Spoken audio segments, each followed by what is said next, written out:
अवैध वाळू प्रकरणातील जप्त वाहनास लंपास, पोलिसांच्या कार्यक्षमतेवर सवाल।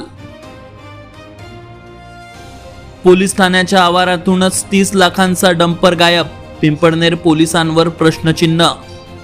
सीसीटीव्ही बंद, डंपर फरार, पिंपळनेर पोलीस ठाण्यातील मोठी खळबळजनक घटना।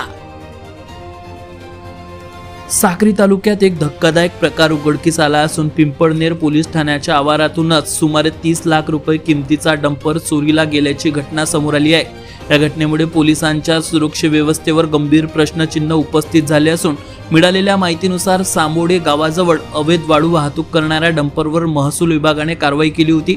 तलाठी प्रवीण पवार व त्यांच्या पथकाने हा डंपर जप्त करून पुढील कारवाईसाठी पिंपळनेर पोलीस ठाण्यात जमा केला होता।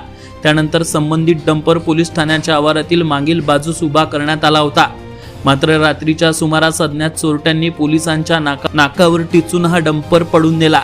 विशेष बाब म्हणजे ज्या ठिकाणी डंपर उभा होता त्या परिसरातील सीसीटीव्ही कॅमेरे बंद असल्याचे समोर आले आहे। त्यामुळे सुरक्षेच्या दृष्टीने हलगर्जीपणा झाल्याची चर्चा आता सुरू झाली आहे।